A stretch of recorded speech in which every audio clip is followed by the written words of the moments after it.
with the Pledge of Allegiance. I pledge allegiance to the flag of the United States of America and to the republic for which it stands, one nation, under God, indivisible, with liberty and justice for all. Thank you. Up first, we'll have a municipal officers workshop, business and public hearings. This is a public hearing on the referendum articles to be voted on by secret ballot on November 4th, 2025. Mike, do you want to take it or which? Yeah, I think actually we're gonna probably lead off with Mike Livingston, talking about the comp plan, it's the first piece. Yes, Article 2 on the warrant is the comprehensive plan update. Our current comprehensive plan dates to 2005. In November 2019, an ordinance was passed to create a comprehensive plan update committee. That committee was formed in the early 2020 period. It had a couple of meetings and then COVID hit and they were put on a sabbatical for about a year. But then they picked up again in 2021 and worked with the plan through 2025. And in its current form, it was approved by the state as far as meeting their criteria. And it's been voted on to put on the ballot. We go through each one. Yeah, And ask for probably public should. comment. I'm asking Mike. Yes. Yeah, so any public comment on Article 2? Anyone from the public wish to comment on that?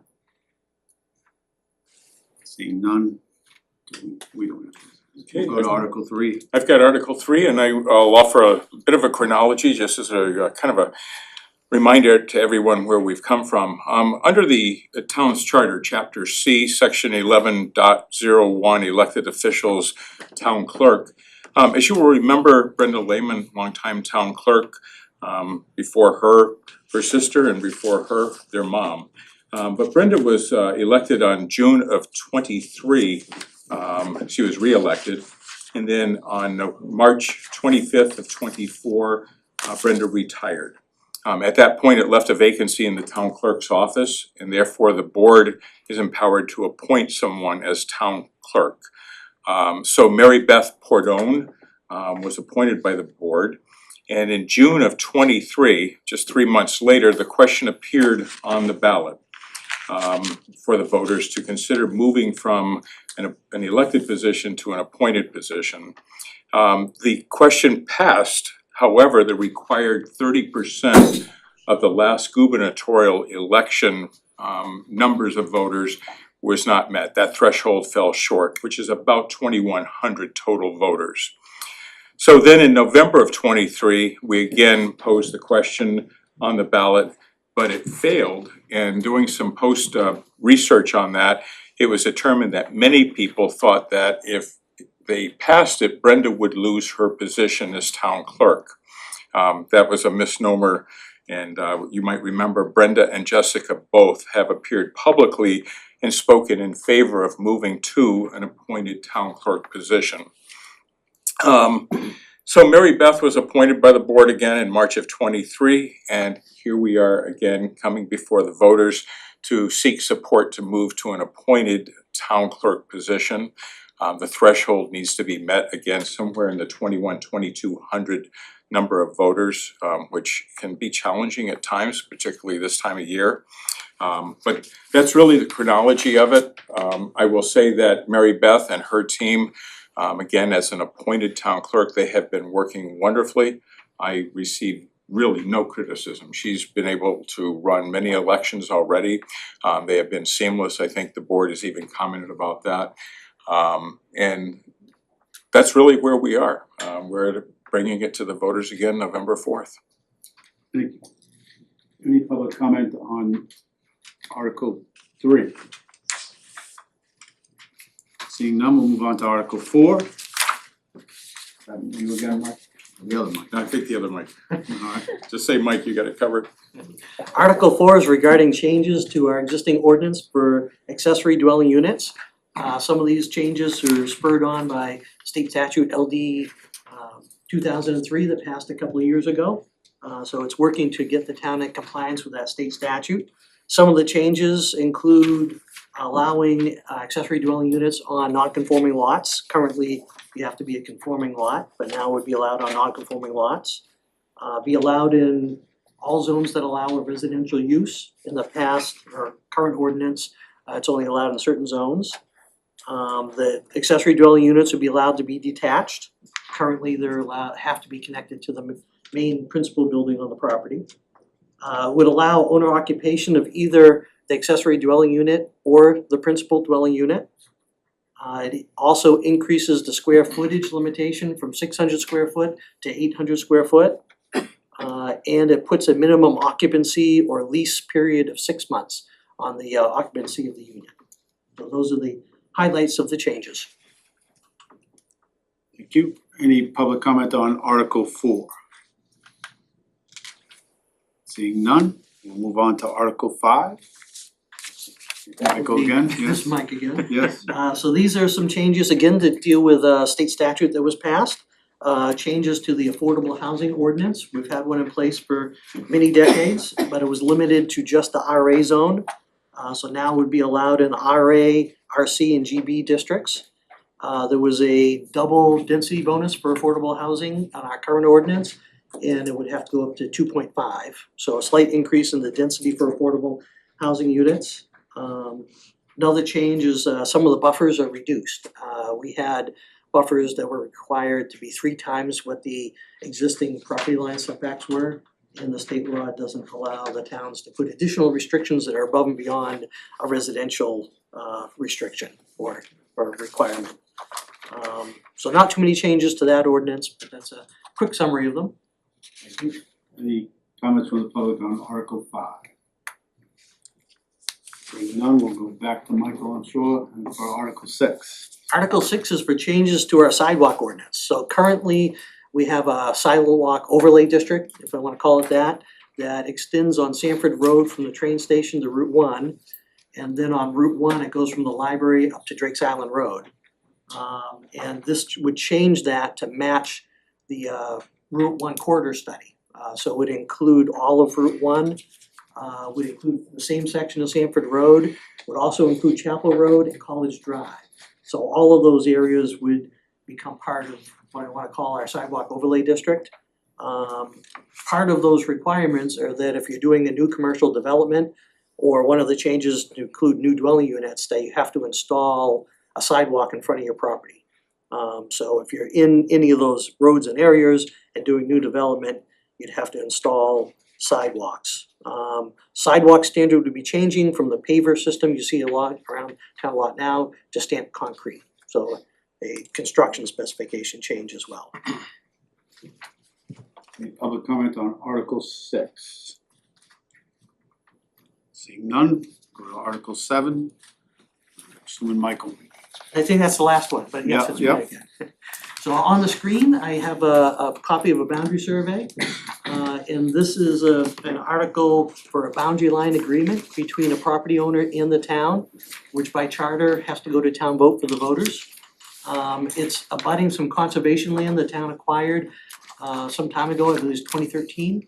And even when we purchased it and bought the property, the surveyor had identified a boundary line issue along this property line. So we knew about it, but the property owner abutting it also had a recent survey, but done by a different surveyor. And the other surveyor came to the same conclusion as well, is that this entire section of property line by the old deeds that go back to the early 1800s, 1700s is very difficult to define with the normal practices they use as land surveyors to determine a boundary line. So the recommendation from both boundary surveyors was to do a boundary line agreement with the town, which you see highlighted in green here. And it's a pretty even distribution of the land on either side of the line. Creates some nice straight lines instead of wiggly lines or bending lines. So it seems to be a fair boundary line agreement between us and the property owner. And that's what that article is for. any comments on Article 7? Seeing none, I move to close the public hearing. second. All those in favor? 5-0. Anyone here? Nope. Okay, seeing none.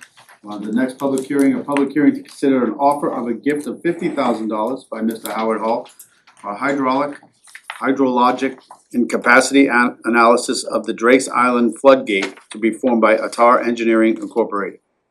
So as the board may recall, a couple of meetings ago, Mr. Hall was here and voiced a concern about the gate not functioning and certainly creating some perceived challenges. With that, he generously offered to donate $50,000 for Atar Engineering, specifically Ken Wood of Atar, to conduct the hydrologic and capacity analysis. Consulting with legal counsel as we take into account the town code and particularly chapter 3 under what the administrative procedures and the rights of the board are. Under 3-4, the authority granted to the Board of Selectmen and subsection D, it does allow the Board of Selectmen to accept gifts of money and personal property, in this case money, and direct the use of the property in the manner specified by the donor. And so working with Attorney Ration, we looked at the town's purchase policy, bid processes, and it was deemed by legal counsel that it would be proper for the board to, if they chose to accept Mr. Hall's gift based on the fact that Mr. Wood has proposed a proposal not to exceed $50,000. So we would not be using the public's money. But Leah also recommended, obviously, that we have a public hearing. So if anyone objected to that gift, that he certainly had the right and the opportunity to do so. But thus far, that's what brings us to the public hearing this evening. Mr. Hall has presented the town with the check that he spoke about in the amount of $50,000. The town has not deposited that check. It's been held, obviously, for this evening. Any members of the public wish to comment on the 50,000? Yep. I'm not objecting. No. Just wanna make that clear before I get up here and get stoned. Sue Butler, I just have a question with the way that it is written in the paperwork. And I heard what you just said, Mike, but it doesn't say it in the paperwork. So I just put numbers in the paperwork because it doesn't say it. So it says the aggregate shall not exceed our total fee, which doesn't include a number, or 50,000, or whichever is greater. So when I put numbers in, I said total fee 40,000 or 50, whichever is greater. So, okay, Mr. Hall will pay 50,000, that's fine. Or total fee 60,000 or 50,000, or whichever is greater, which means that the town would be on the hook for 10,000. So that the way it's written on this piece of paper, which forms the basis of the legal document, is unclear to my way of thinking. Because like what you said and what's in the actual legal paperwork don't align. Does that make sense? I'm not sure that it does, but let me. Because he says like, so for, that will not exceed our total, so if it says not will exceed our total fee of 50,000 or less, then that would be fine. Or it should say not exceed our total fee or 50,000, whichever is lesser, that would be all right. But whatever is greater means that the town would be on the hook should the fee exceed So what I could 50,000. attest to is that Mr. Wood's proposal reads that liability shall not exceed our total fee or 50,000, whichever is greater. We should say whichever is lesser, So what, because we'd be on the hook if it were greater. Now, I heard what you said. It won't be. Right, but the legal paperwork doesn't say that. Very good. so if they. I'll ask Mr. Wood to make an adjustment if the board would. So I heard what you said, and I agree, and it's fine, and it's great, it's awesome, but the paperwork doesn't align. That's all. Thank you. So it probably should say not exceed Not to our exceed total fee 50,000. of 50,000. It's pretty simple. Yeah. Okay. Sure. And this is his draft. I'll certainly talk with him tomorrow if the board chooses to advance this. Okay. Any other public comments? Yep.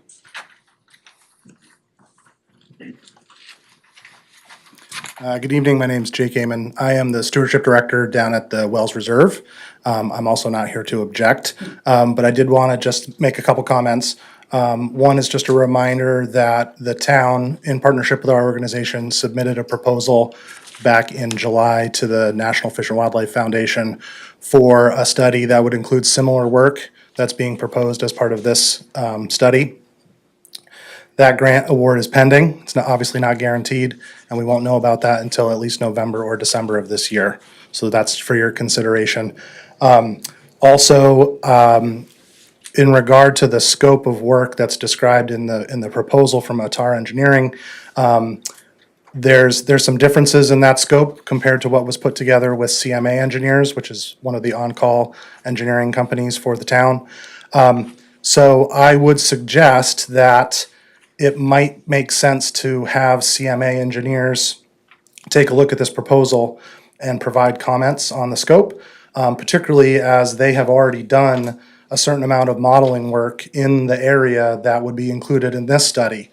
So there may be some duplication of efforts here, and that modeling work that's already been done was part of the study for the replacement of the Drakes Island Road Bridge. And then in addition to that, I noticed that in this scope, there is proposed some survey work, which I think is appropriate. But there is an existing survey data set that was provided to the town by the National Wildlife Refuge that was also used in the CMA study for the bridge. So there may be some information that may already be available to support this work. So I would suggest that you might want to look into that as well. And then lastly, if it's appropriate, or if you'd be interested, the Wells Reserve would be happy to assist in this proposal. It certainly involves land under which the reserve is managing, and obviously we have a vested interest in what happens at the tide gate and fully support the community in getting information that they need to make decisions there. So by all means, reach out to us if you feel that's necessary. Thank you. Thanks, Jake. And certainly, I think those are great points. I'd be more than happy to try to connect Mr. Wood and CMA with our primary there to make sure that there's not a duplication of effort. You know, and there is an article in the proposal that says meeting with interested parties, municipal officers, Wells Reserve, and the Right. Drake Island Association. So I think we're covered then. That's smart. Any other public comments? Seeing none? I move to close the public hearing and to accept the gift of $50,000 from Howard Hall and authorize the town manager to sign the agreement, but do we don't want it as presented then, because that's the agreement that we have here. So negotiating. Okay, Right. to negotiate an agreement to a negotiated agreement. Understood. Second. Moving second, any discussion? All those in favor? 5-0. Thank you. Next up, the public hearing on accepting a $350,000 grant from the Land for Maine Future Trust Fund and executing all documents, including covenants and restrictions, on the 3 town-owned conservation parcels, tax map 29 lot 5, tax map 46 lot 14, and tax map 39 lot 14. Mike, do you wanna? I think that Mike has that All one. right, He's sorry. the expert on the LMF. Yeah, if I give him some background to it, as far as the 3 parcels that are involved. Owen is here from the Conservation Committee as well, so he could supplement some of my information. But this is a grant application that goes back at least a year and a half or so that Keith Fletcher started the process with the Land for Maine Future Board. And it was in the process of buying this parcel here, which is a 31-acre parcel off Perry Oliver Road, with a purchase price of $350,000. And the proposal with Land for Maine Future was to create conservation easement basically across this property and 2 other properties. And if the town did that and committed to that amount of acreage to be conservation area, that we could get a $350,000 grant for the purchase price of that 31 acres. So the other parcels involved are a 5-acre piece right over here. That's next to the power lines and off Bill's Lane. And then about it includes this piece here. Didn't highlight up, but it includes that piece there. It includes about a 120-acre piece in that area as well. So under the project agreement that's required as part of getting the grant, those 3 parcels would be subject to the project agreement, which all 3 of those parcels are designated conservation land that the town purchased for conservation purposes. But it would have an added layer of conservation restriction that the Land for Maine Future Board gets the benefit of, and they have a designated state agency that's involved as well. So any activities on those properties They have to be conservation related. The town would have to report on an annual or biannual basis on what we're using the property for. New trails, things like that would need their approval in order to before we create a trail system. So the 3 parcels would all be covered by those covenants, which are all conservation based. And again, all those parcels were purchased by the town based on them being conservation parcels. A couple of caveats in the project agreement that we've negotiated on is for Eastern Trail related items. The corridor you see with a straight line going all the way through is the old railroad bed that now natural gas line runs along. And it's the Eastern Trail location that would go across town. So there is a current project sponsored by Maine DOT and the Eastern Trail Alliance to actually build the section of Eastern Trail between Perry Oliver Road and Pratt and Whitney down in North Berwick.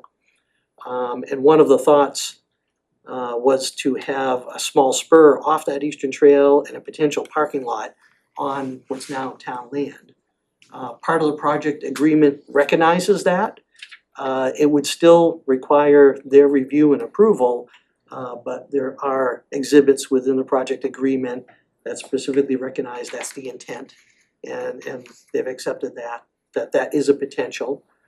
The other location is up off of Bald Hill Road on this conservation parcel, again, directly abutting the Eastern Trail. There's a good potential for another parking lot in that area as well. And that's been designated within the project agreement and reserved for that. So those are a couple of caveats in the project agreement that they don't usually do, but we were able to convince them to include it. We did already purchase the 31 acres, and that went to town vote and got approved by the voters. But part of that ballot decision was allowing the Board of Selectmen to negotiate out the grant agreement, whether you went for the full $350,000 or something less. That was up to the Board of Selectmen to negotiate with the Land for Maine Future Board. The last and current project agreement is for getting the full $350,000 and putting that conservation restriction on all 3 parcels. Thank you. So to sum it up, I want the we, public first. Public okay, I'm sorry. Like to, I'll open up to anyone in the public that has any comments about this. Yep.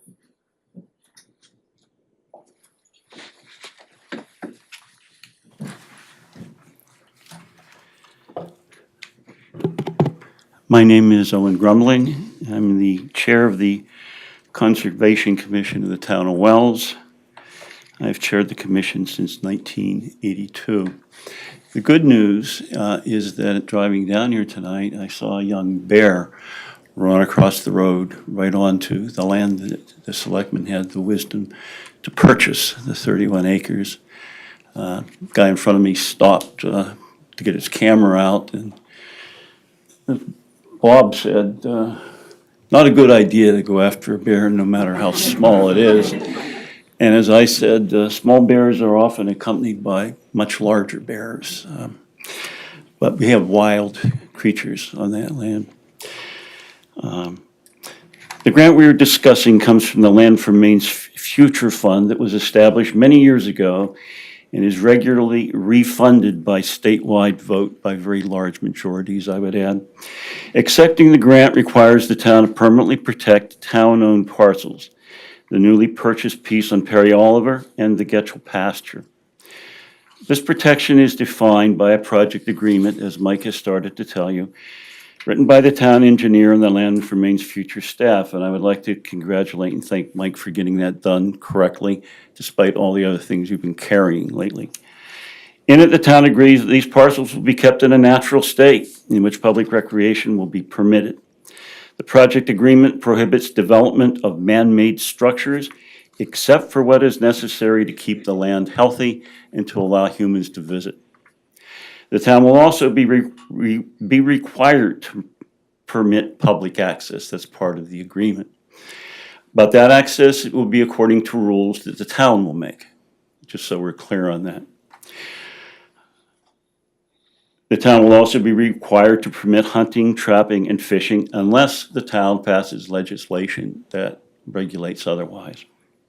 Essentially, the project agreement places a layer of legally binding conservation protection on parcels that the town has intended to conserve. Currently, the Getchell pasture, though bought with select board and voter support, bought for conservation, it currently has no legally binding conservation requirement, meaning that future town governments could decide to use those lands for any purpose. We should remember that past select boards in Wells have advocated to use land in western Wells to establish New England's largest liquefied natural gas storage tank. How many here in this room remember? Yeah. Not a pleasant memory. The town residents and voters resisted this plan and eventually voted to buy that 289 acres and create what is now the Perkinstown Wildlife Commons, one of the greatest pieces of conservation land in the state.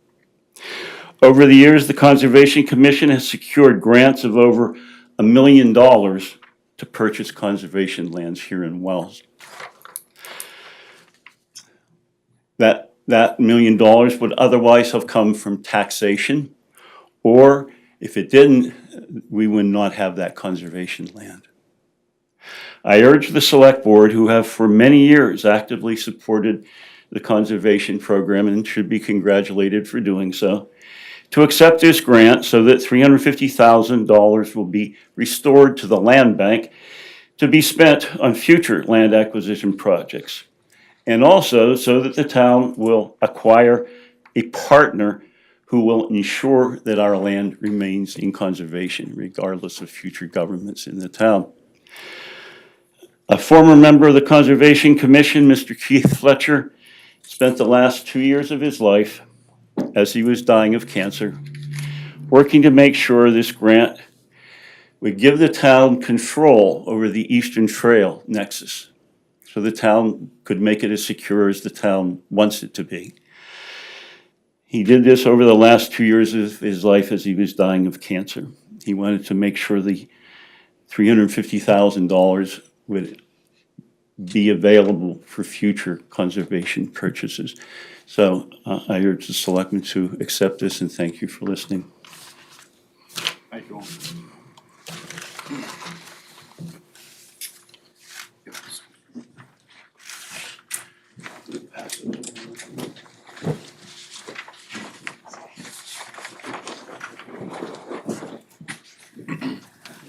Thank you, Owen. That was actually very, very helpful. You provided insight both that alleviated any fears that some people might have of what it meant and what it didn't mean. And it will alleviate some of the things that I'm going to say, but I still am going to say it because it applies not just to this topic, to other topics. So 2 weeks ago, I kindly asked that we be given information about topics when we have a public hearing ahead of time. That we be given information, that we be provided basic information. So like, what's the status quo? What's the desired change? What are the second and third order impacts? And so on, so that the public has some idea of what we're voting on. What does our vote mean? What does a yes vote mean? What does a no vote mean? Is like, for this topic, was this a gift, are we looking a gift horse in the mouth? Or is this a question of being penny wise but pound foolish? No idea, till Owen spoke, no idea. No, really no clue. But we were gonna have a public hearing. If Owen hadn't come, that's what we would be asked to do, to decide, are we looking at a gift horse, or is this penny wise, pound foolish? Don't know. I couldn't find that 22-page or more document that was posted on the wall out there online. I looked and looked and looked. That's dated September 4th. Couldn't find it. To save my life, could not find that document. It shouldn't be that hard for me to find information about topics that you want to have public hearings on. It just shouldn't be that hard. I don't know why it's that hard, but it is. So on this topic, there were at least two select board meetings in which I heard yellow flags. Now, I was in strategy in the military, civilian military. When I heard yellow flags, we stopped and took a breath and tried to figure out, why are there yellow flags? Why is somebody seeing some caution? You know, let's talk about that. You didn't always just talk about the good points and what is good about a decision, what's good about a proposal. And Mike did a really good job talking about those, and you covered down on that. But it's always important to talk about what could go wrong, even though you don't want to, because that's how you figure out how to make sure that the wrong doesn't happen, you know? So it's like, I want to hear what could go wrong so we can mitigate that, so it doesn't go wrong. Because it's like, Mike has a lot of good ideas. Like, he comes out with a lot of good ideas all the time. And it's like, doesn't mean that there aren't some like little hidden things that we have to like try to tighten up and make sure that those little things don't go wrong. So I just want to make sure that we look at the downside for things. And I just want to figure out how can we get, before we get to a public hearing, before you have this, like, let's open it up, have a public hearing, we have no information, okay, now let's vote. Can we please get some information somehow? So that we know, because then later it was like, well, we had a public hearing. Well, true, on paper we did, but we didn't know whether it was a gift horse, and we didn't know whether it was penny wise or pound foolish, and you made us vote anyway, and then you made us take the ownership of it. So, thank you very much, Owen. You helped us not make that decision tonight. Thank you very much. Thank you.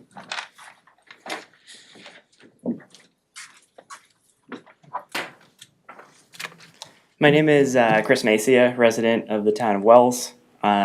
Just want to speak in support of this land acquisition and support of approving the funds from Land for Maine's Future.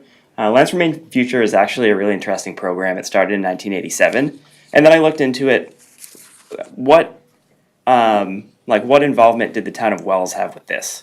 And there's actually 2 plots in the town of Wells that have been funded by Land for Maine's Future. One is a small plot of a lot ohm. I think it's like 2.5 acres. It's pretty small.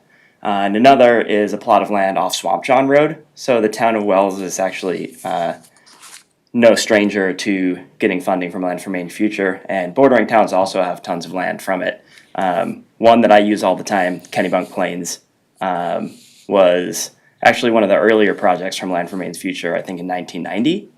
And tons of land around Mount Agamenticus are from the same program. So there are, I think it's like 650,000 acres in the state of Maine are preserved using this, and it's been like 250 plus projects or something. So it's not like some crazy platform from the middle of nowhere. It's coming to do this. It's like a well-known conservation platform in the state of Maine, and one of the states that has the best conservation platforms in the whole United States. This land in particular I think is really interesting because Mike said is on the Eastern Trail, but it's also relation to Perkinstown Wildlife Commons, which is here. So it provides not only secure access if we want it to the Eastern Trail, but also potential overlap and connection from a wildlife corridor perspective with Perkinstown in our kind of desire to make wildlife corridors and chunks of land where we have big tracts of forest and then other chunks of land where we have people with houses and that whole deal. So I'm in support of this. I hope you all support it too. Thank you. Thank you. Thank you, Chris.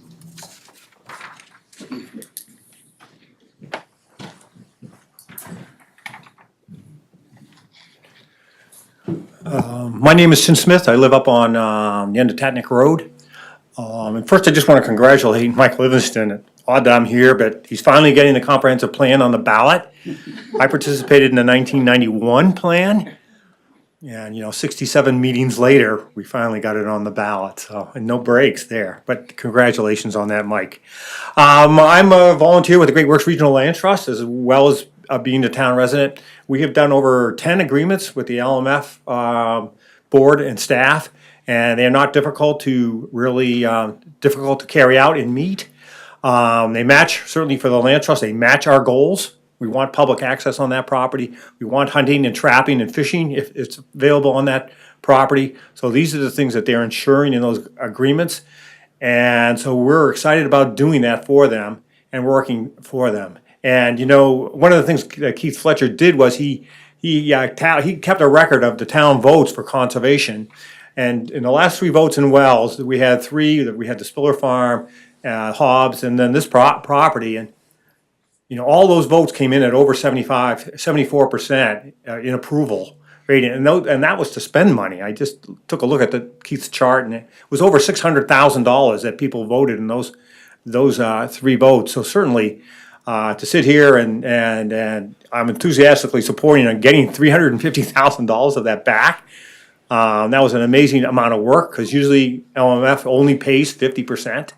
So oftentimes we're paying 50%, and when you can come in and design a deal like Keith did and virtually get 100% of that money back, it just makes so much sense to put that back into the fund. And that's what Lands for Maine's Future is for, because down here in the southern part of the state, it's unlike, north and west of us, where land is not as expensive as down here. So we need every penny we can as we work to conserve these last bits of open land that are available to us. And of course, that's what makes Wells actually a model in this. When I go around and talk to other towns, they always ask me, how does Wells do this? How does Wells have a land acquisition fund that they get funded and use? And you're sort of the envious town of all these towns. And, I tell them, the selectmen just worked with the Conservation Commission, and they worked it out, and they agreed on rules, and they just keep at it. So, yes, I'm enthusiastic. Hopefully you will vote to accept this money. It's one way the state can help us out, and I think it's gonna be a lot less ways in the future, due to all kinds of fiscal things. So let's get this money in the pot while we can. Thank you. Thank you.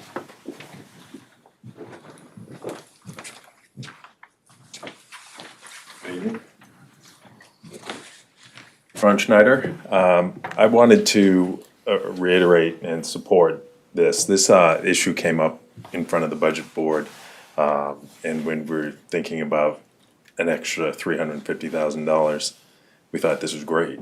The opposition to it seemed to be we're going to lose control. But I've looked at the agreement. I've read the agreement. It's really only about the management plan, but everything else, as we've said, it's open. And I also want to reaffirm that when I talk to people about wells and the work we do, I brag about how we conserve land for the future. And when I went to Keith's memorial, it was amazing to listen to his legacy of preserving land for the future. We've done this as a country long ago, 100 years ago. We have now Yellowstone to go to. We have Acadia to go to. We have these state parks. In this town, we're putting land away and saying, look, you're not just going to build 40 homes on this. This is going to be available for people to preserve the rural aspect of part of our town. And it's a legacy for the town. Keith had his legacy. Owen has his. This is the town's legacy. And it's worth the extra $350,000 we'll get. So, thanks. Anyone else? Okay, I do have a couple of questions, Mike. I just want a clarification, please. Do we have to close? I make a motion that we close the public hearing. Second. All those in favor? On part C, on page 9 of 22, where it says use of funds, I just want to make sure it says the cooperating entity shall use monies granted by LMFB only for the purposes of acquisition, access, improvement of the project as approved by LMFB and provided herein. I just want to know that if we get that, we've already bought it, we own it. It was paid for by the taxpayers of the town and put under the control of the town. So I want to know that if we get that $350,000, does it just go into our account for conservation? We can purchase anything we want with that? Because it doesn't seem to say that here. You're right, the language was Right. intended more for us not having to purchase the land at first. We've already purchased it. We've Most already of the purchased it. time, they're giving the grant and then a closing happens. We purchased the land ahead of time because we didn't want to extend the contract again. We wanted to make sure we got it.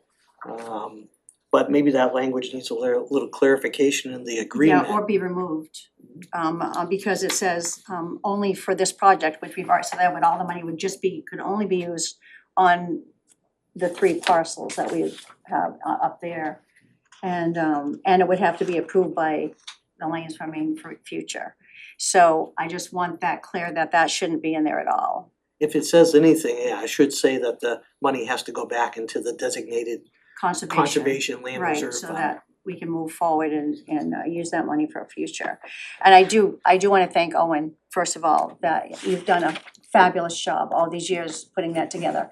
And the townspeople believe it and believe in you, and they've put their money where their mouth is, and we've been able to purchase land through the acquisition of conservation by the taxpayers' money that people are willing to put into it.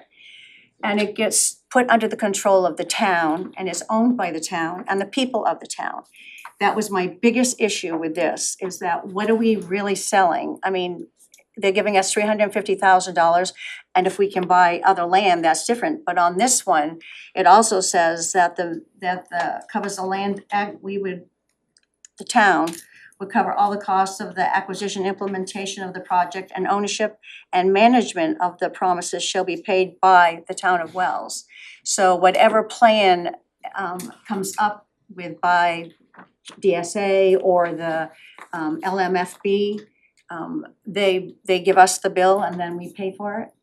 Is that how that works, Owen? I guess I should say, first of all, the town has purchased over last summer a very extensive and very fine management plan for the Perkinstown Wildlife Fund. And there remains money left in that budget that was authorized by the select board. So we're talking about 31 acres that will be joined to 289 acres.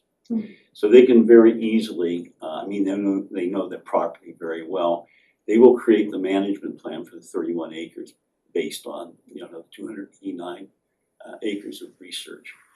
And they will do that, as near as I can tell now, without any additional funding authorized by the select board. So who purchased that plan to begin with? The town did. The town purchased Yep. the plan.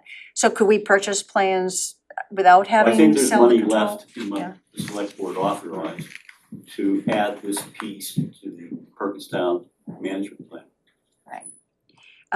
So I think it's wonderful that they're doing this. I have a big problem with people either donating land to the town of Wells for the people of Wells and the Wells control, or the town of Wells purchasing land through taxpayers' money for the benefit of the town of people, with the people of the town of Wells having control of it. And the two of the parcels already happened that way. And then it just makes me, I'm sorry, but the suspicious part of me says, why would they give us $350,000 just for the control of that? So I don't get it. They don't exactly have control over the land. We own the land. We own the land, but anything that gets done has to be approved by them. Yeah, but let me tell you how that actually works. We have land on Swanton Road that Keith acquired. So we would have access to very large properties in the swamp, in the hay. And the control is, once a year, Land for East Future sends me a letter and they say, are you doing anything on your land that doesn't match the project agreement that you signed with us? And I write back, no. And this year I asked for more signs because there weren't enough signs down there to show where the money came from. That's how it actually works. It's not like somebody's flying over in a helicopter looking for things that we might have been doing. Most of the language in that project agreement about what is permitted on the land is basically, it's basically you couldn't do it because it would violate state law about wetlands or something like that if you did things. Which, That's what they're right. concerned about. And we follow that anyway. We do. We do through the town of Wells. We do. So we do control that, and I know we had asked an attorney one night, and she said what we do and the conservation control that we have is no different than what LMFB would be or the state. And so that's, We have to follow the law about land use, like any Mhm. private property owner. Yeah, and what's actually, the language in the project agreement says basically we have to follow the laws. We have a cooperating entity, which is Inland Fisheries, okay, and Wildlife. And we have plans, for example, to develop an area for habitat for New England cottontail. So we will do that in collaboration with those people because they know more about doing that than I do.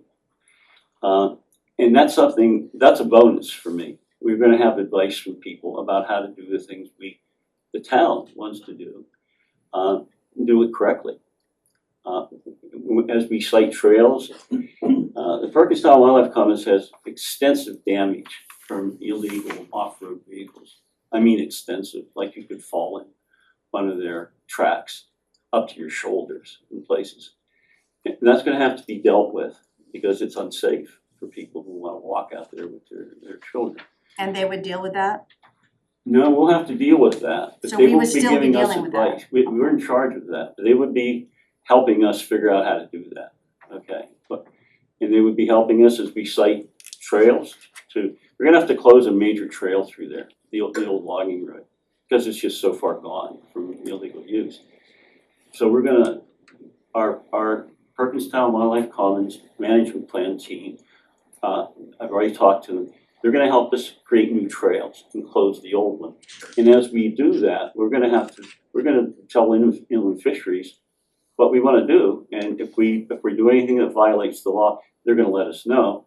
But even more than that, if we do anything that could be done better, okay, they're gonna advise us and give us ideas. Right, but they have the ultimate say in the end. Well, if we wanna build a trail through a wetland, they're gonna have to say that you can't do that.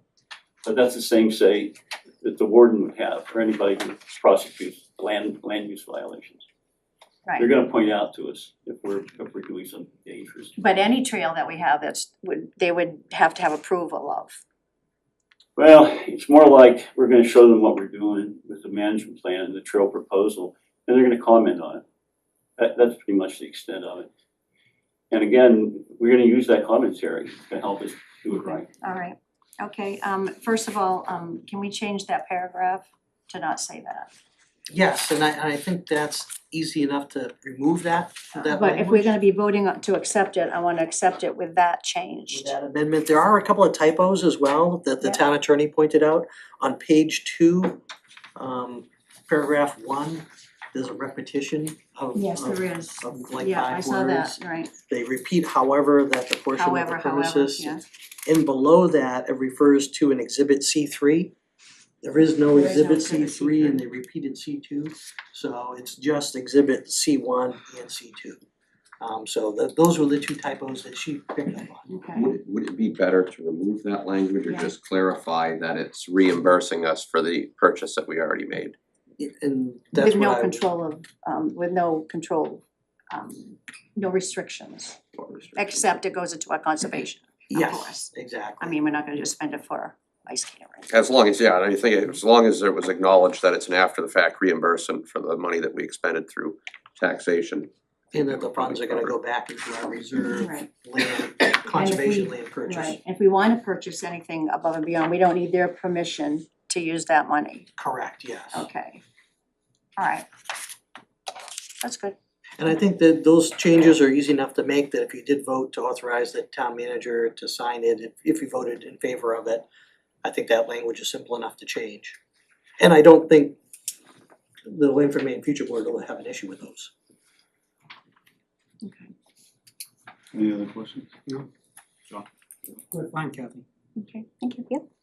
I move to close the public hearing and accept the grant for $350,000 from the Land for Maine Future Trust Fund and execute all documents, including covenants and restrictions on 3 town-owned conservation parcels, tax map 29 lot 5, tax map 46 lot 14, and tax map 39 lot 14, and have the agreement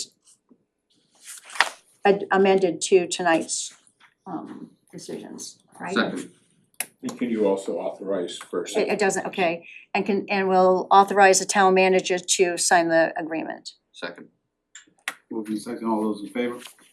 5-0. Next up, we have Mike's Clam Shack Incorporated, doing business as Mike's Clam Shack, 1150 Post Road, Wells. Application for a full-time beer, wine, and spirits liquor license. This is a renewal. Anyone from the public wish to comment? Thanks for being here. Seeing none, I move to close the public hearing and grant the license. Second. moving second, all in favor? 5-0, Cindy. Next up, Mike's Clam Shack, doing business, Mike Clam Shack, 1150 Post Road, Wells, application for a special entertainment permit. This is a renewal. Anyone from the public? Seeing none, I move to close the public hearing and grant the license. Second. moved in second, all those in favor, 5-0. Next up, report tonight, good news. I have some good news to share, which is always great. A number of letters have come in regarding the police department. I just want to share a sampling of some of those. This one dated September 15th to Chief Putnam. We would like to personally thank you and your team for your quick response to the service, to the scene of an accident on the evening of September 6th in Wells, Maine. We were visiting Wells on that evening and would like you to know that the services provided were greatly appreciated. Unfortunately, I don't recall the individual names for those who helped us that evening, but the services provided went above and beyond on that evening. We can't thank your team enough for the courtesy ride given to my husband and again for myself once discharged from the hospital that next morning. We would be grateful if you could share our gratitude and appreciation with your team. The officers involved were Nick Slater, Donnie Morse, Patrick Breslin, and Dylan McNally. So a real nice letter with that regard. This one also written to Chief Putnam. On the evening of Wednesday, September 17th, Officer Cousins and Officer McPadden both assisted me in convincing my husband, and I'll leave the name out, to go to the hospital to get checked out. Without their assistance, I don't think he would have been willing to go to the hospital. We have since found out that if my husband hadn't gotten to the hospital when he did, he would not have made it. They saved his life that night. We would love an opportunity to thank them both in person, if that is possible. These are a little harder for me to read, a little handwritten, but I'll do my best. Wells Police Department, I want to thank the Wells Police for their compassion on May 29th. My husband passed away that morning, and it was very difficult for me. However, Police Officer William could not have been more caring, and I want to thank him for being so kind. That was written obviously by this gentleman's wife. Dear Joanne, it's going to be a good, this must be an inside joke, shoe day, especially for, and I'll leave the name out, if you hadn't sent your officers down to check on her, who knows what if she would still be alive. I had no idea that you would have found what you did, but thank you. Glad you found her in time. Thank you for listening to me and my gut feelings. You are a special person and have been a wonderful asset to the town of Wells. And then there's something about chocolate zucchini. I'm not sure, cupcakes. I know I didn't get one, but I heard they were quite good. And the last one comes from Superintendent of Schools, James Daly. And he writes to me saying, on behalf of the Wells-Ogunquit Community School District, I would like to express my sincere appreciation to the Wells Fire Department and the Wells Police Department for their quick response and assistance when the fire alarm at Wells Elementary School sounded this morning before school. That was on September 29th. I would like to commend the staff of Chief Dupuy and Chief Putnam, who all arrived quickly on the scene at the school and efficiently and cooperatively provided directions, safe evacuation of staff within the building, assessment of the situation, and clear communication to all parties involved.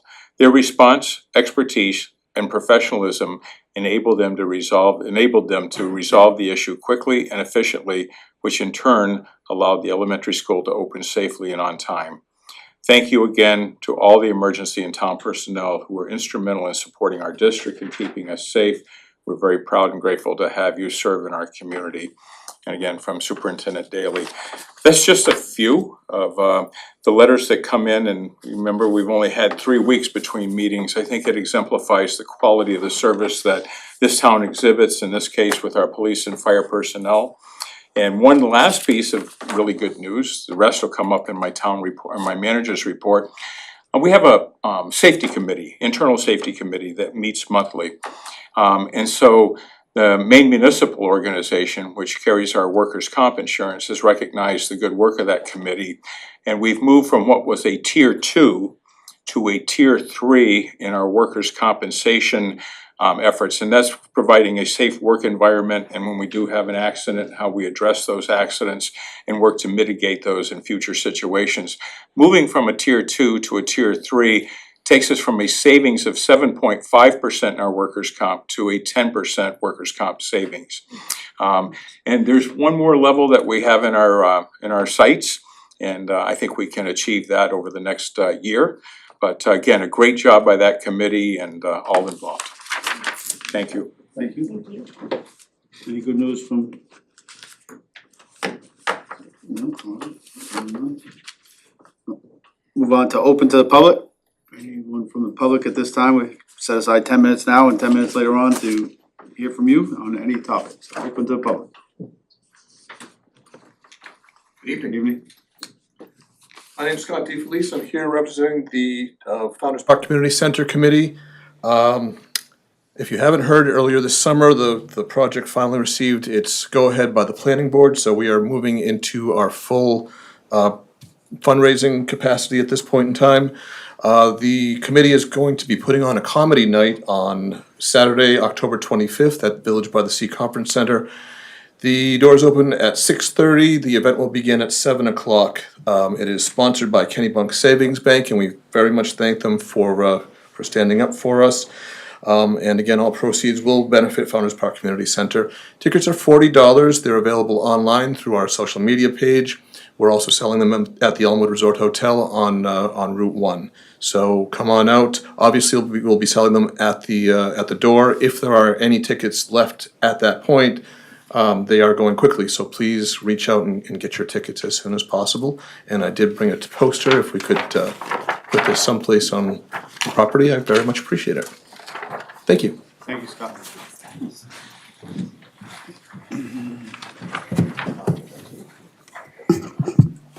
Good evening. My name is Bob Foley. I'm a resident of Wells. I'm here tonight in my capacity as president of Save Our Shores Maine and the Maine Coastal Coalition. At the annual meeting of Save Our Shores Maine and the Maine Coastal Coalition on August 16th, 2025, attended by over 100 Wells residents, an issue was brought to our attention that has profound consequences for our coastal property owners here in Wells.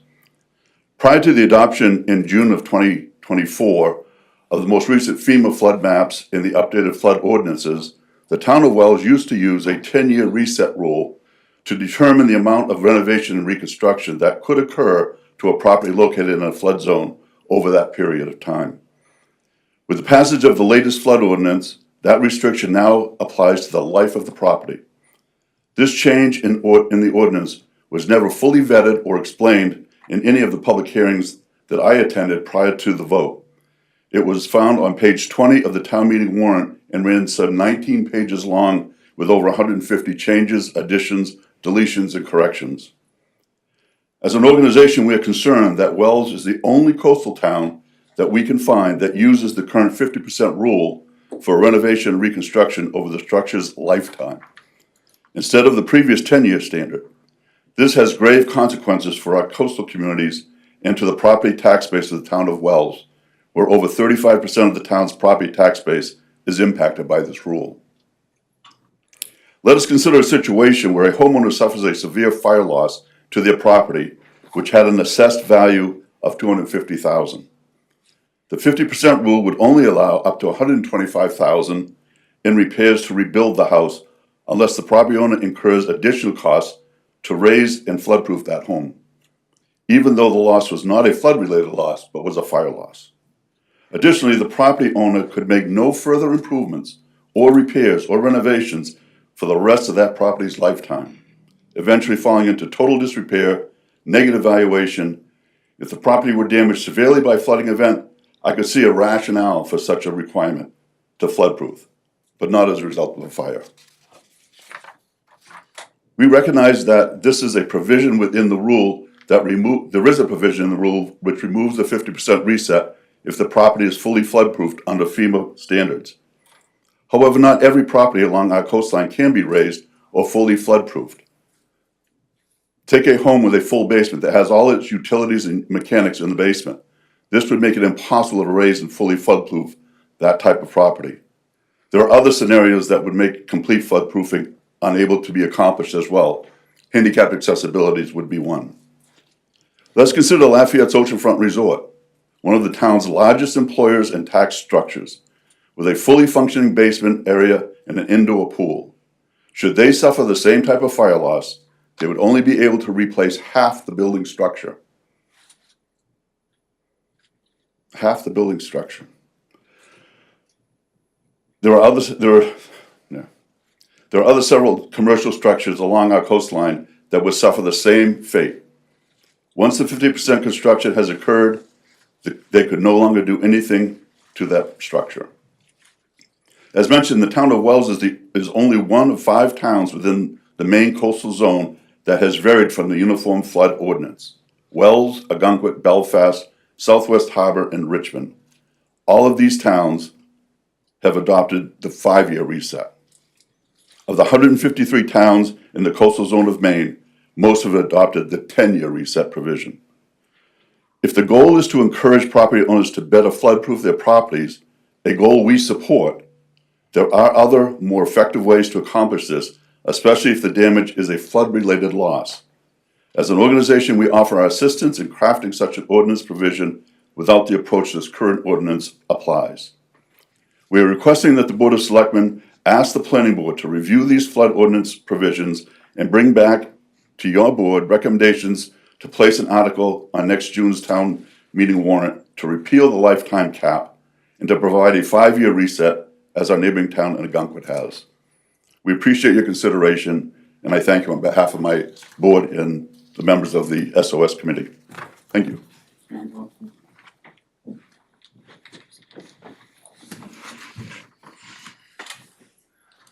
My name is Steve Kettinger, and I just wanted to expand a little bit further on what Bob was talking about. Bob mentioned the issues of what happened if there was a fire. Well, it's actually much worse than that. It's what happens if you need to change the windows in your house and you don't have enough money to do that. What happens if you have windows that you want to upgrade to meet current codes? A lot of the houses on the beach are older, and the fact that they've been there 100 years can attest to their durability. But if you have a house that needs to upgrade to egress windows for the bedroom and you don't have enough money to do it, you can't do it. There is one exception to that, however, and so this is one of the things that the planning board is looking at. If a code officer comes into your property and determines that you have code violations, you can upgrade those code violations because they've been pointed out by a code officer. So the question becomes, well, if that's allowed, why not allow the homeowner, without the direction of the code officer, to make those changes on their own? So that's one of the things that we're looking at, is maintenance issues coming up with respects to homes. And we're talking about stairs, railings, plumbing. And when I say plumbing, I'm not talking about new showers and new vanities. I'm talking about the fact that a lot of the houses out on the beach the plumbing is not vented properly, not installed properly. That needs to be upgraded as well. So there are a lot of maintenance issues that needed to be addressed, but the way the current ordinance is written, they're not allowed to do that if they exceed 50% of their working value for the life of the structure. Now, Bob commented on our neighboring town, Ogunquit, 5 years, 5-year reset.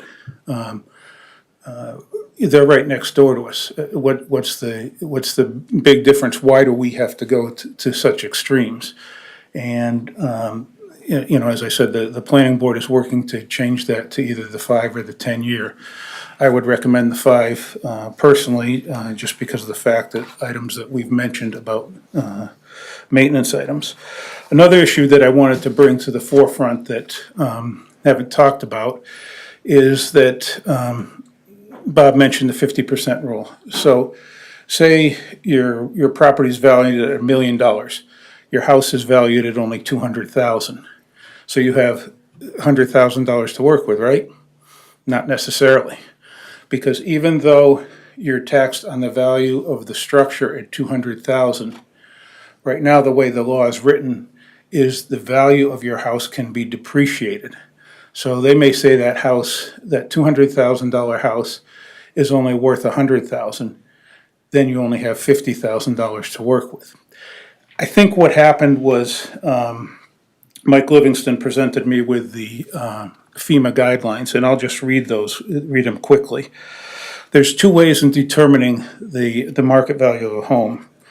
It says, estimate the market value of the structure using the assessed value as adjusted to approximate market value, or use the estimated structure's cash value, including depreciation. Unfortunately, what we've done in the ordinance is we've combined those two. FEMA doesn't allow you to do that. So that's another item that needs to be addressed. I think that within the coming weeks, the planning board will have several workshops on this, and then eventually a public hearing, and looking to try and get these changes on the ballot for June. Thank you. Yes. Board of Selectmen, Mr. Pardue, Ms. Kelly, Bob Jutras, I've been before you twice before. I'm the trustee of our 124-year-old cottage, the Elizabeth Grace at 525 Ocean Avenue. We were before you originally when the code enforcement officer wouldn't allow us to replace the bathroom for $9,000. I don't know, but it seems as though perhaps we're the first real-life example of how the FEMA regulations have been applied by the Code Enforcement Office to a real-life situation. We certainly support Mr. Foley and the Planning Board's recommendations to the Board of Selectmen as well. Just a quick update, which is relevant to these issues and why it really should be reassessed by the Board of Selectmen and eventually be put on the ballot. One of the major issues is the FEMA regulations specifically state in the manuals that an appraisal is the best indicia of value for the structure for FEMA purposes. So we paid $2,200 for an appraisal, and it was completely ignored by the code enforcement officer. And then it was also, we had a reassessment done by the town, and they completely ignored as well the appraisal.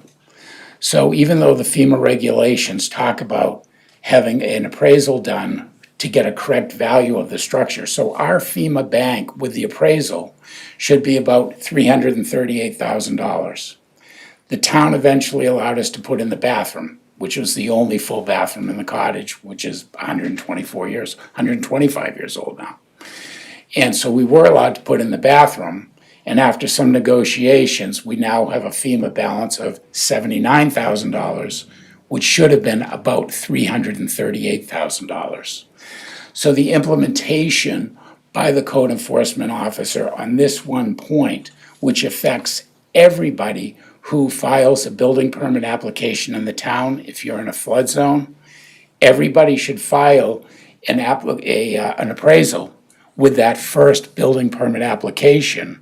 And there should be rules and regulations which do require the code enforcement office to honor that appraisal, which is contemplated in the regulations, and they're now being completely ignored. The other reason why it makes no sense that they wouldn't is the town is keeping two sets of books. The first is the town's tax assessor. So they have their assessed value. Over the years, the assessed value of the structures and the property goes up and up and up. Well, the code enforcement office has their FEMA values, which continue to be depreciated and go down and down and down. So if you have two sets of books, assuming that's legal, but let's say you do, if you have the two sets of books, there's no reason why the code enforcement office should not be required to use appraised values of the structure for purposes of the FEMA valuations. So that's not being addressed. So with all of these issues which Save Our Shores is considering, which the planning board is considering, and which hopefully the Board of Selectmen will consider, the practical application is really even far more extreme when it's being applied to real-life residents who are filing building permit applications and trying to do the right thing and are being met with so much resistance. So our appeal to the zoning board was eventually dismissed because it was made clear by the town that they were going to fight us on every single point. And we were told that that process would take 5 years in the Maine Superior Court. Frankly, our family didn't have the $200,000 or $300,000 in legal fees to fight the town, so we eventually dismissed the appeal because we didn't have the money to pursue it. And they allowed us to put in the bathroom and slightly increased our FEMA value. And then we decided that we would support SOS, support the planning board in any other way we can with the Board of Selectmen to try to bring our experience and real practical applications of how these rules and regulations affect real-life people and property owners and taxpayers in the town. So we would request that hopefully the town consider the SOS's recommendations, the board, the planning board's recommendations, and hopefully you'll recommend a vote in June of next year or sooner. But there's a lot of information that the property owners don't understand. And hopefully we can educate the town as to what the real-life implications of the FEMA regulations mean to your property owners. Thank you. At this time, we're gonna open the public portion because we've gone over, but we do come back to that later on in the meeting, so. We're gonna move on to current agenda items. We're gonna review and action on accounts payable, advance check, and payroll warrants. Bring the motion? Yes. Okay. I move to approve and sign the warrant dated October 7th, 2025 in the amount of $5,313,977.41. And the advanced check warrant dated September 17th, 2025 in the amount of $33,428.79. And the advanced check warrant dated September 24th, 2025 in the amount of $49,402.32. And the advanced check warrant dated October 1st, 2025 in the amount of $32,148.30. And finally, the general assistance warrant dated October 7th, 2025 in the amount of $309.90. Anyone want a second? I'll second that. Second, moved and second, all in favor? One abstention. Yep, 4-0-1, John abstained. Next up, we have an update, discussion, and action on committees, projects, issues, purchases, and personnel. To hear a brief presentations by the Fire Chief Mark Dupree, I like how you put that in, on the updated, I didn't write it. Just a cue. On the updated Insurance Service Office Public Protection Classification for the town of Wells. Thank you. No pressure at all. I promise I'll be pretty quick. I do want to give you this handout. It's going to be up on the screen as well for all of you to look at. This is the ISO you're on. Correct. Okay. Yes, I'm sorry. Yes. Yes. I haven't correct. seen that. Okay, Yeah. thanks. Yeah. Thank you.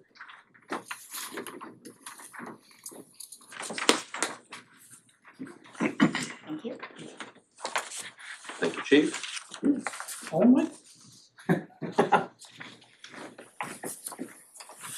So what I have here before you is just a graph, a table just comparing the 2019 ISO scores that we received and the 2025 scores that we received, just to show where we made some improvements. And I wanted to go over briefly what ISO is and how it works.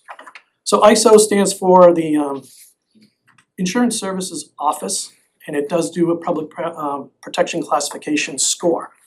That score is based on all of the ability of the fire department to put out fires. How they have for equipment, how they do training, all of those types of things are affected by that. This is something that's done nationally, And it's done for insurance companies to decide how to rate that community and the homes and the commercial buildings that are in that town. And that's what they use. A lot of the insurance companies use those ISO ratings to decide how much money they're gonna charge for people. In this case, an improvement for us should do a lot of good for a lot of people on insurance, on their insurances for their homes. So with that, I kind of wanted to just go over real quick that this is a big deal in our opinion. It's very hard to change from one classification to another. There are only 15% of the nation's fire departments that get a 3 or better. So we're very proud of where we've come, and that's all because of the work that we've done and the work that you've allowed us to do and helped us with. That being said, some of those items up there that we've been graded on include emergency communications, fire personnel. I'm only naming a few of them. The apparatus conditions and deployment, training, operations, water supply for the town, water flow testing, and community risk reduction, which is fire prevention. Each of the categories receives a series of overall points, and a perfect score for a town would be 105.5 points. Wells received 73.8, and before that, we were at 62. So, that being said, we're very proud of that. I was actually surprised, the person that came and did our evaluation actually told us, you're gonna do better, but we don't think you're gonna change class. So even he was surprised, so we're happy with that. That being said, the fire department component, which includes a lot of the items that was mentioned, that was the one that we did the best with. We changed from a 26.67 points to 34.02 points out of a total of 50. And that includes stronger staffing levels, improvement of deployment of apparatus, emphasis on firefighter training, and company personnel qualifications. So all those things helped us. Our water supply also did a lot better, and those are because of all of the cisterns that we have been putting in, all of the fire ponds that we put in, the fact that we go out and test those every year, and that we flow rate them. Those are all the types of things that have been improving our water supply system. There is also a divergence. That is a strange one, and people ask questions on that. You can see it's a negative number. The divergence is basically the water supply score minus the fire department score times 0.02. And it's just something that they do to kind of align the two. Some departments can't do a lot of fire protection but have great water systems. And then you have other towns that have great fire departments but don't have any water. So that's what that's put in there for. But our reduction was a lot less this time around than last time. So that being said, we've done really well, and we're really happy with where we've come. What this means for the town is it will reduce should reduce insurance premiums. It reinforces that Wells is well protected and well managed community. And basically the success is all based on all of your efforts to help us, administration for the town, and our firefighters, and gaining all those types of trainings and certifications. So with that, I thought I could also tell you, there are things on there where you'll see the classification is considered a 3/3Y. A lot of people don't understand the why, and they don't understand why it's split. So the split is because part of the town's fire department's jurisdiction is within a water district, pressurized water district. So that gives you the 3. The 3Y, which is a little bit of a lesser term, it basically is because they're within 1,000 feet of a hydrant and within, excuse me. The second number applies to properties beyond 1,000 feet of a hydrant, but still remain within 5 miles of the fire department. And that's how that's rated. So the Y refers to supplying sufficient water through a tanker to tender system. So we have 2 tankers on our department. Those tankers help bring that score down and keep that a 3Y. Without that, we would be much higher in those areas. So the further away from a fire station you get, or from a water source, the higher that number gets. And the idea is to be the lowest as possible, 1 being perfect. and 10 being no department at all. So that's why the split is how it is, and that's most towns have that kind of system. For us, we have areas that are farther away from 5 miles from the department and also don't have good water supply in that area. So those would be the 3 why. That being said, I can answer any questions. I hope that's clear. I don't know if it is. It's easy for me to explain, but maybe I'm not explaining it well enough. Well, I'm gonna say, thanks for the cheat sheet, because I read this letter and I had no idea what I was doing. Absolutely not. I looked at that. But it makes sense now. Yeah, Thank you. so so we're very, very happy with that. And it was effective, we got scored sometime in the middle of summer, and that score was only effective as of October 1st. How often do they do this? It seems to be, I believe it's every 5 years, but we can also request it, like if we had to make some major changes, we'd added a couple more stations or something like that, we would ask for that ahead of time. Like if they were in construction right now and weren't gonna be done for another year or two, that would be affecting the score, we would want them to come back again. So do you send a notice to all the insurance companies around? No, we don't do that. We have nothing to do with the insurance companies or the ISO rating other than being graded. That's up to the insurance companies. The insurance companies find that information and they use it and apply it. Thank you. Congratulations. Yes, you. congratulations. I thought that was very. Great work. Thank you. We were very happy and very proud, and we are thankful for all the support we get, because without that, we wouldn't have been able to do this. Next up, we have you, your discussion and action to approve a proposed lease purchase agreement for a replacement pumper truck, fire truck for the Wells Fire Department. Thank you again. I feel like I'm Mike Livingston. So I'm also gonna give you this handout too for this. This was something I had been working on but didn't have it done in time for the packet, so. This is just a breakdown that you can see on the screen of the lease amounts.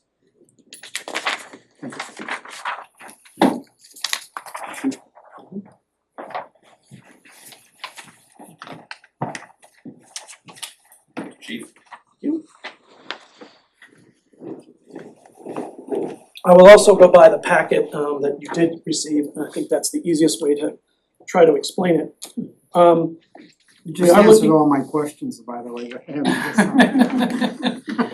Well, it's so hard to get the paperwork that we get and kind of understand it and put it all together. I'm visual, I have to put the stuff close together, and that's what I did here.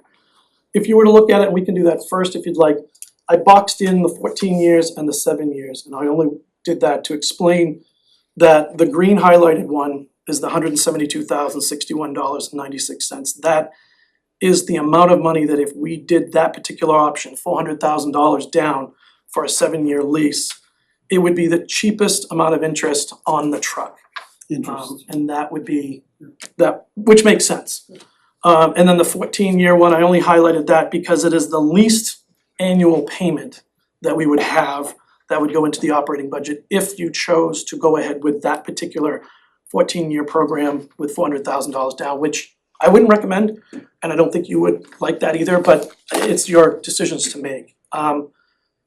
That being said, we are looking for a Class A pumper. The estimated cost is $1.3 million. It is a lease purchase. It would be purchased, I don't know why they call them leases, but that's what they do these days. It's going to take approximately 36 to somewhat a little bit more than that. We wouldn't receive this truck until spring of 2028, which is why I'm bringing it to you now. As you remember, if some of you might remember, some of you weren't here, but 5 years ago or 6 years ago, I put together an apparatus replacement program, having my engines replaced every 5 years, putting the lead truck up front for 5 years, which would be the newest one, putting the other one back into a secondary position and gets a little less use, and then putting the last one into a reserve so that it's replacing the other 2 trucks when they go out of service for maintenance type reasons.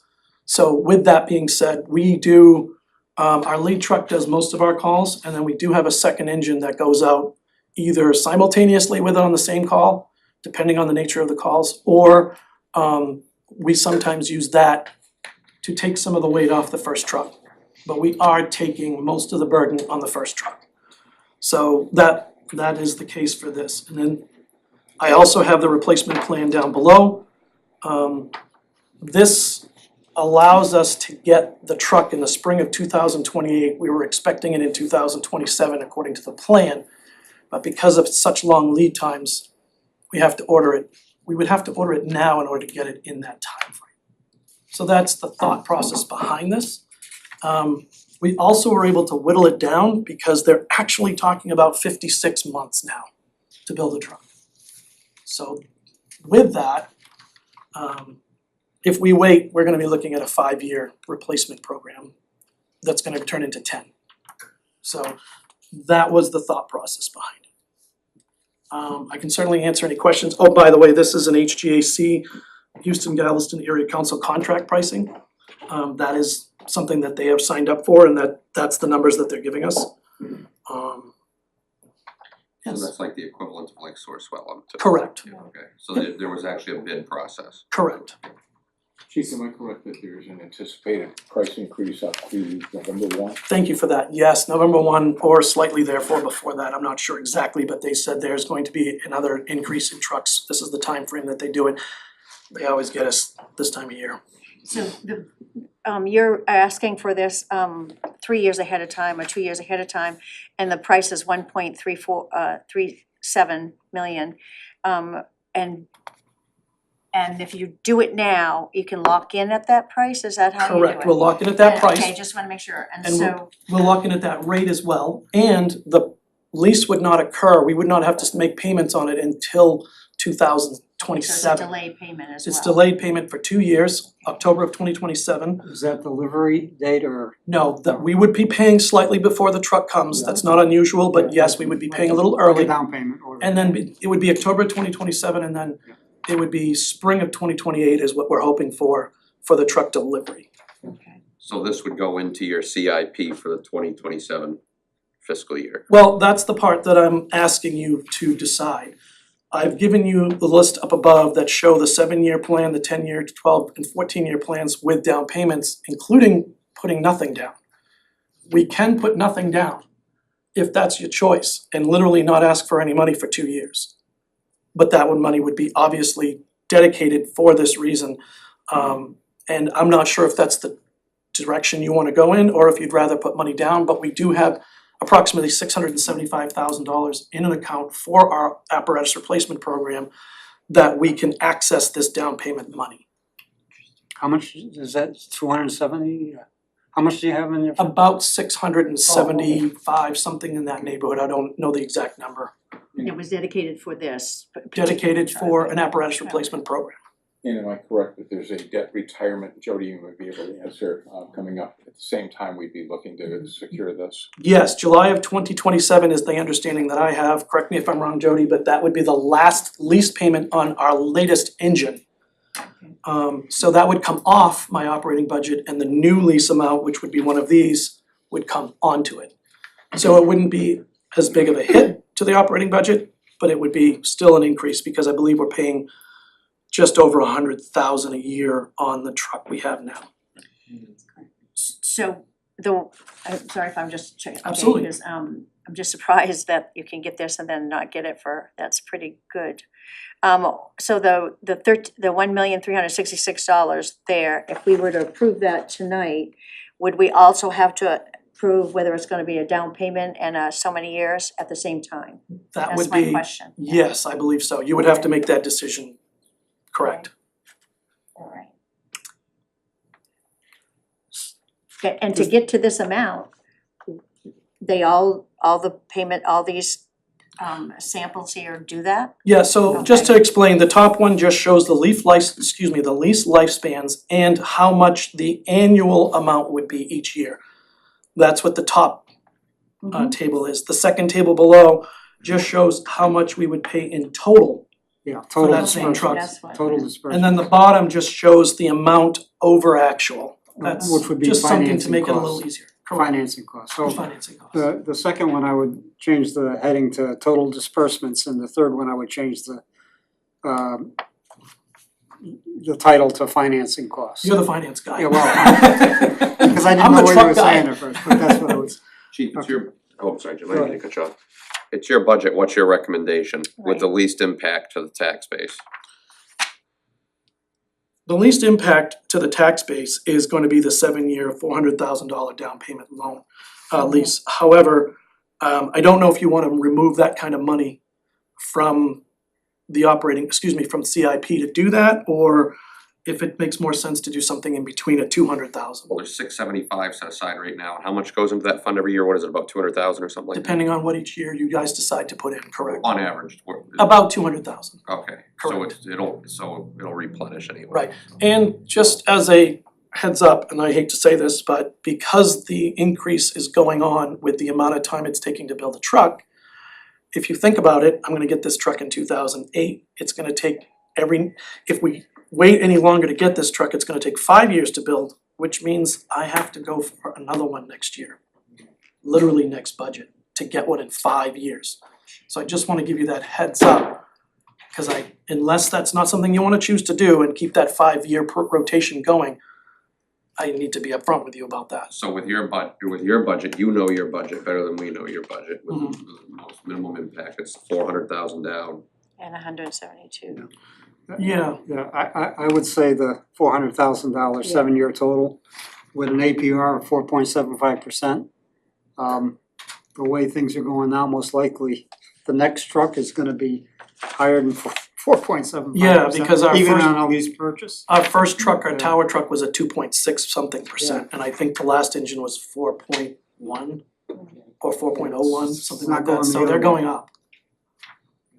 That would be my. And also, just so, I wasn't sure if you were aware, there's an 80,000 prepaid discount which comes into effect automatically just by doing a lease. That's Pierce Manufacturing saying you get $80,000 off if we get the money up front. Yeah, that's a legal thing. It is. Yeah, But they save money by doing it, so. Yeah. Are there any new advancements in fire truck design? There's always advancements, there's always things coming. We are gonna be getting the latest state-of-the-art stuff that's coming out, and if something were to change in the next 2 years, I don't know that we'd be able to make any changes, but it would certainly be, and sometimes they're not great. Sometimes those changes are worse. There are more diesel emissions on trucks, on the engines now that are being built. So Cummins and the Detroit diesels, we can't get them anymore. So there's lots of reasons to think you can get better, but you can also get things that are worse.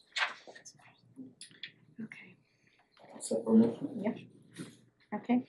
I move to approve a lease purchase of a Pierce Class A pumper fire engine at a total cost of $1,366,882 using the $400,000 down and 7 years of payments at $172,061.96. Payments to start in October 2027. The payments are 162,706. 7 years. I did look at that. Oh, we're up Yeah, on it's this up- one. it's up on Okay, the top thank you. now. Thank you very much for that. 162. Cause I had the highlighted one. 400,000 down and payments of $162,706.28. Payments to start in October 2027. Second. Move the second, all those in favor? Thank you so much. Thank you. Great job on this. Thank you. And congratulations on the open house, I heard that went well. Yeah, we were very happy with it. Thank you so much. I was trying to get down there, I just couldn't get that in, I had PT that day. Well, you know what? It's open house every day, so come on down. Okay, well, for me. Hey, excellent work. Especially on the way out the door. Yeah, that was great. Thank you. Very, very good presentation. Thank you Yeah, so very. much. All right, next up, we have discussion and action to schedule a public hearing to amend the general assistance ordinance appendices A-H for 2025 and 2026 in compliance with the state model general assistance ordinance. Yeah, you want a motion? Jody's right here for us. Oh, she's already. So this is something that we do Annually, I did break it out for you. There weren't a lot of changes. You do have the option not to go with the state recommendations, but the state is only gonna reimburse us according to their guidelines. If you choose to go not according to their guidelines. We have to go through the formula and come up with our own methods, but I would recommend that we just go with the state guidelines and move forward to scheduling the public hearing. We have to, as of October 1st, use these guidelines, but any questions? I mean, it was pretty straightforward. This is really about the reimbursements. Yeah, the state gives us back half of the money, so the changes weren't real big. It was upping the food maximums, which seems logical to me for households. The same thing for housing maximums for rents and everything. But there were no changes for utilities. There were no changes in the amounts for heating. That all stayed the same, so. Thank you. All right, thanks.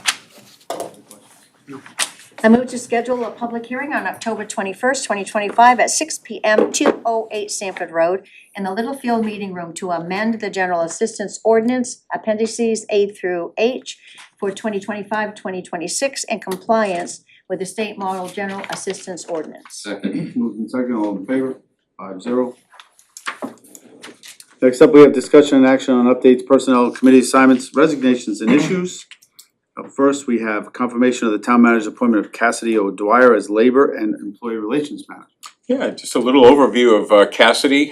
She was selected from a pool of more than 40 applicants that we had previously served in the position of HR coordinator, HR generalist, and deputy finance director.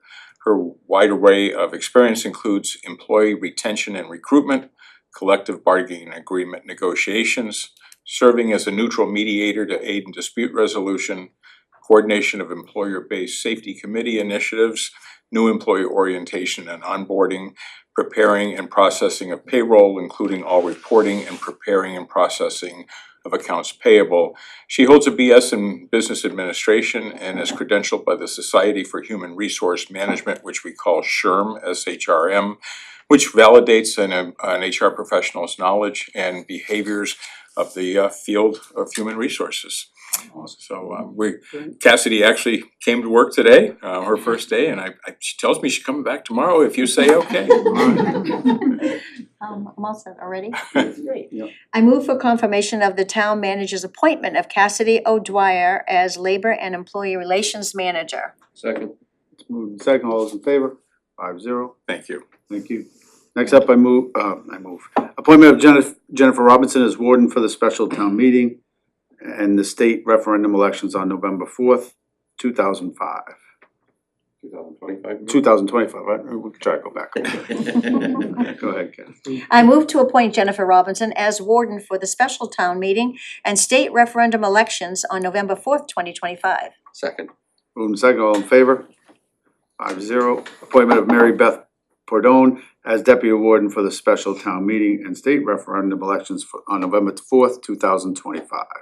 I move to appoint Mary Beth Pardone as deputy warden for the special town meeting and state referendum elections on November 4th, 2025. Second. Moved in second, all in favor? Thank you, 5-0. I move appointment of ballot clerks for the special town meeting and state referendum elections on November 4th, 2025.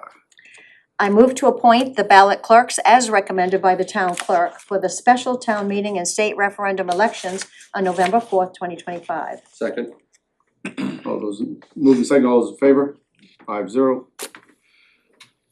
And we have Jackie Quinton has resigned from the Energy Advisory Committee. I move to accept the resignation and write a letter thanking her for her service. Second. Moved in second, all those in favor? 5-0. Next up, we have discussion and action to accept donations and bequests. First up, we have $3,125 from the Friends Supporting Wells Public Library to the Wells Public Library for the third quarter programming budget.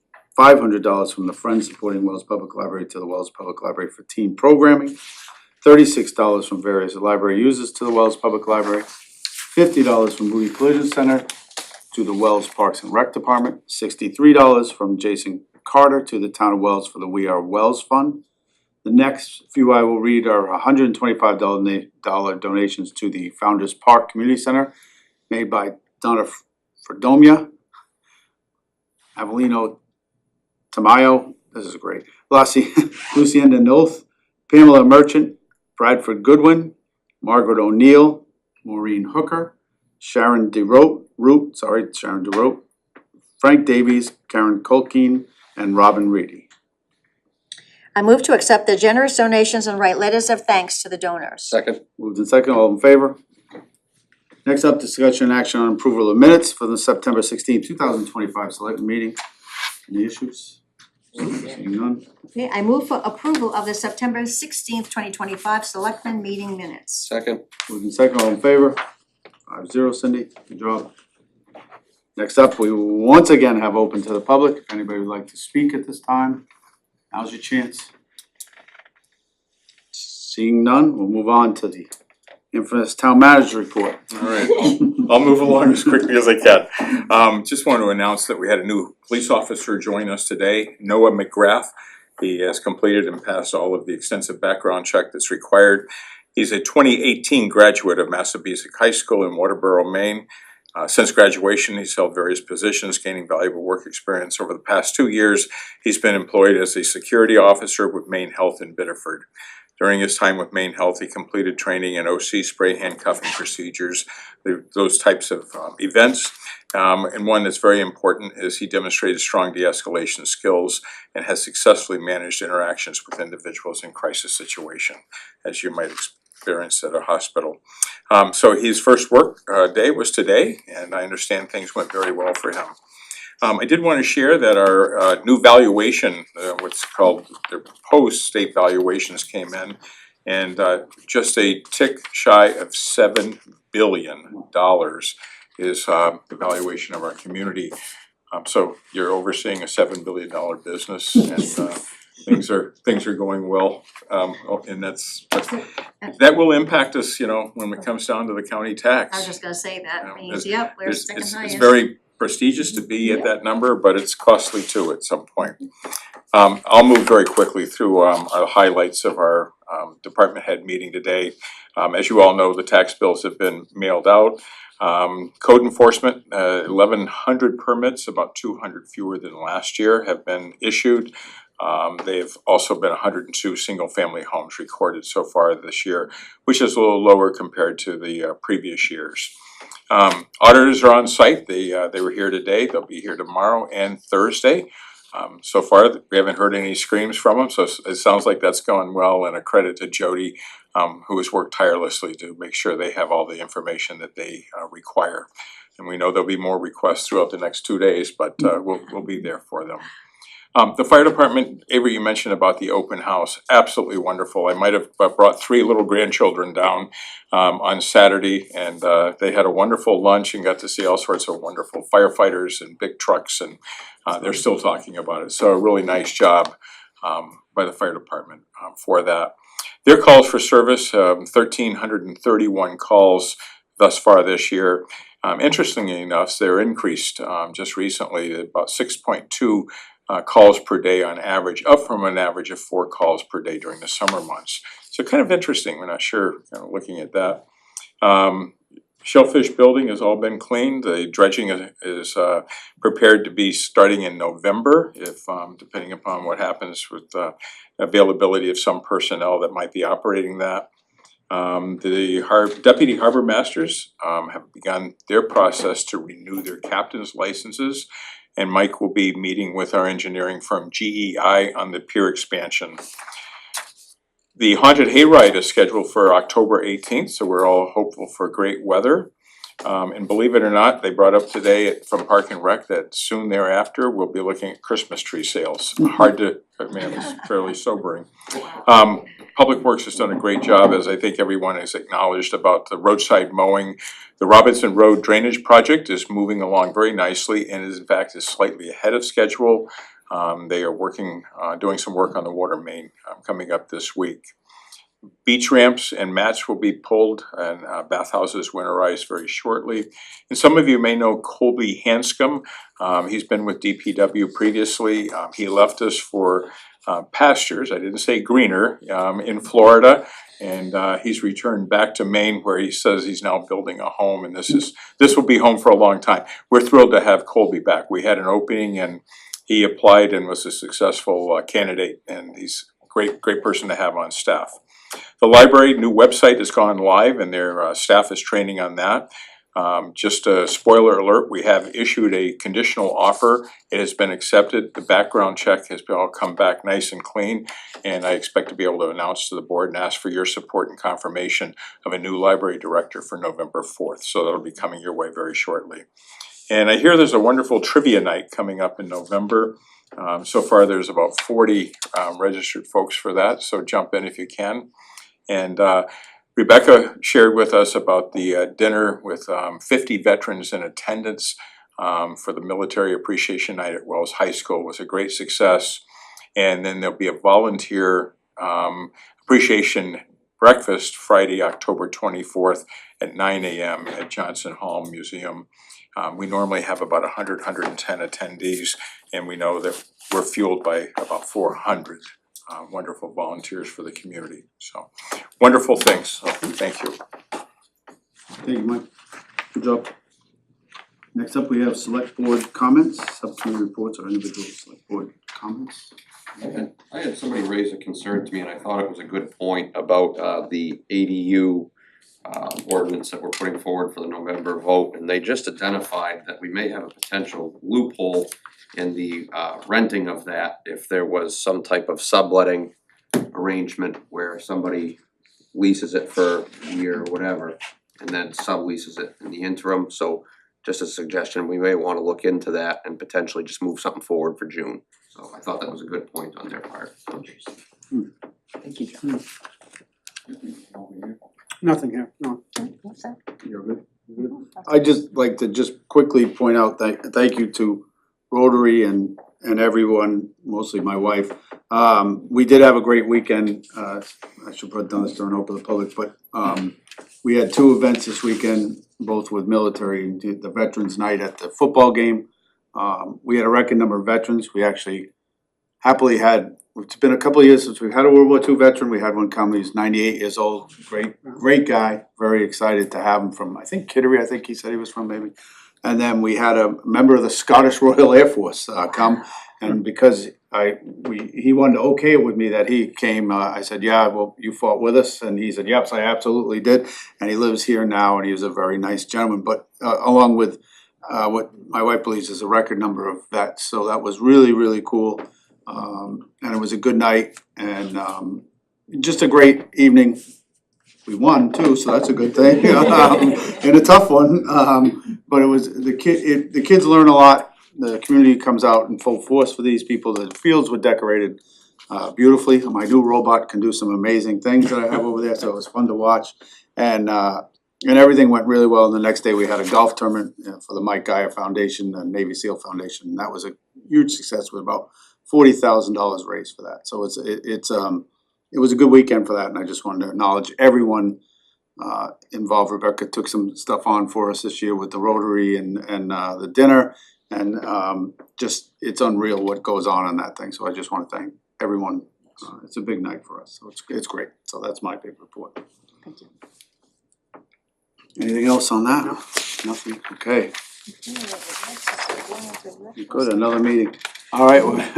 I move to enter into executive session to discuss the applicants to various boards and committees pursuant to 1 MRS subsection 405 6A. Second. Okay, moved in second, all those in favor? 5-0.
make a coming back on. motion, I make a motion, we come out of executive session. Second.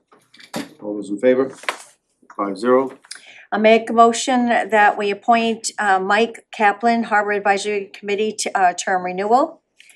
And I make a motion that Sean Dumas, Harbor Advisory Committee, becomes a full-time appointment to the committee.